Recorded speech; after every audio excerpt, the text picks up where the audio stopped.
Sebagian masyarakat di Indonesia masih mempercayai dunia perdukunan.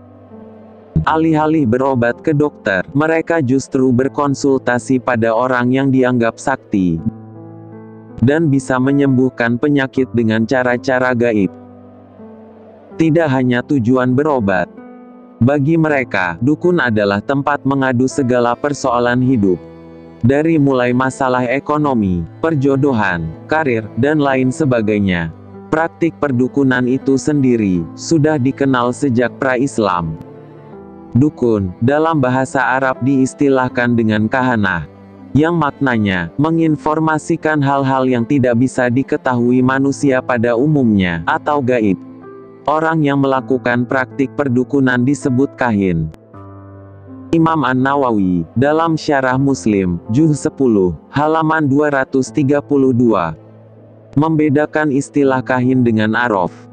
Kendati dalam hukum sama-sama haram untuk mempercayainya. Menurut An-Nawawi, kahin adalah orang yang dianggap sakti, karena mampu mengetahui peristiwa yang akan terjadi, dan mengaku bisa mengetahui hal-hal yang tidak bisa diketahui orang pada umumnya. Dan seorang dukun biasanya mengklaim bisa memperbantukan jin atau khodam untuk melancarkan prakteknya. Sementara araf menurut An-Nawawi adalah orang yang dianggap sakti, karena mengklaim dirinya bisa mengetahui keberadaan barang yang dicuri. Dia mengaku tahu sesuatu yang hilang dan hal-hal yang semacamnya. Sementara itu, dengan lebih detail, Imam Al-Qadi Iyad membagi dukun atau kahin menjadi 3 jenis. Pertama, orang yang mengaku sakti karena memiliki pembantu atau khodam berupa jin yang bertugas mencuri dengar perbincangan malaikat tentang perkara gaib semisal suratan takdir manusia. Dan kategori dukun pertama ini sudah tidak ada sejak Nabi Muhammad diutus. Kemudian kategori dukun yang kedua, orang yang mengaku sakti, sebab bisa menginformasikan hal-hal yang tidak bisa dijangkau manusia normal. Misalnya, dia mengaku tahu keberadaan barang yang hilang karena dicuri. Model dukun yang kedua ini, bisa benar dan juga berbohong, tapi kita tetap dilarang untuk mempercayainya. Dan dukun jenis ini, masih banyak ditemukan keberadaannya di tengah masyarakat. Dan yang ketiga, ahli nujum. Jenis dukun ketiga ini, kecil untuk bisa dipercayai, dan banyaknya pendusta. Dan araf adalah termasuk jenis yang ketiga ini. Dikutip dari Syekh Ali bin Ali Al-Ghazi, As-Syafi'i, Al-Kawakibud Duriyah, Bisyarhil Jawahiril Barzanjiyah, Fi Maulidi Khairil Bariyah.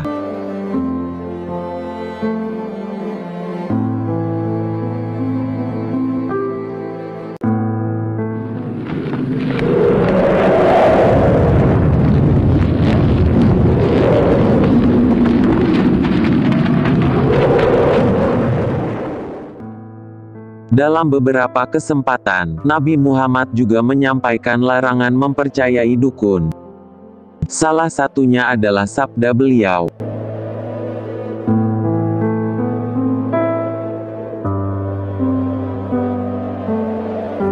Barang siapa yang mendatangi seorang peramal, dan bertanya kepadanya tentang suatu perkara, maka sholatnya tidak akan diterima selama 40 hari. Hadis riwayat Imam Muslim. Maksud hadits ini adalah, orang yang berkonsultasi kepada seorang dukun, tidak akan mendapatkan pahala sholatnya selama 40 hari. Adapun status sholatnya tetap sah, sehingga tidak ada kewajiban mengqadha sholat. Seperti orang yang sholat di tempat hasil menggosok. Salatnya sah tapi tidak mendapatkan pahala ibadahnya.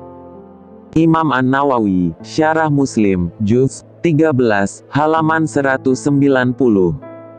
Dalam hadits lain, Nabi Muhammad juga menyampaikan bahwa orang yang berkonsultasi ke dukun atau peramal, kemudian mempercayai ucapannya, maka ia telah dianggap kafir.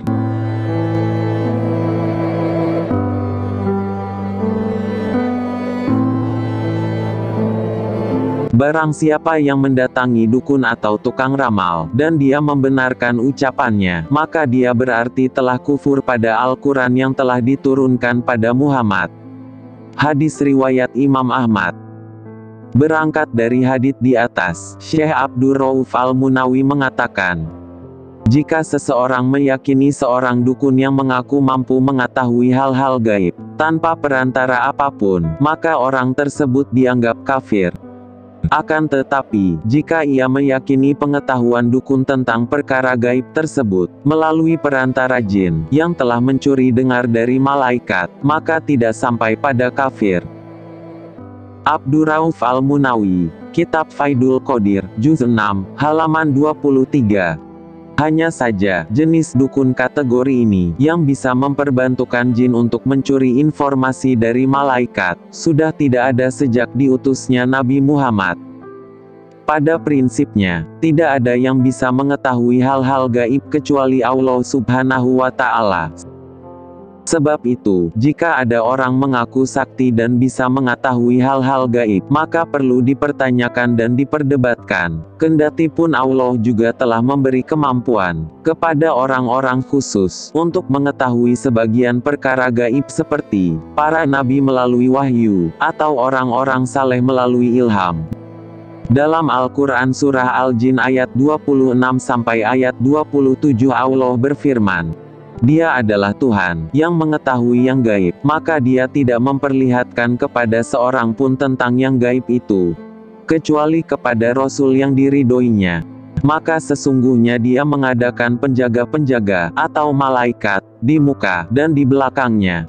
Sebagai Muslim kita haram mempercayai dukun, karena hanya Allah yang bisa mengetahui hal-hal gaib. Jikapun ada orang yang mengaku bisa mengetahui hal gaib, maka perlu dicermati terlebih dahulu kepribadiannya. Apakah dia orang soleh atau orang biasa yang punya kepentingan tertentu? Dan yang juga harus dijadikan catatan, tidak semua orang saleh juga bisa mendapatkan ilham.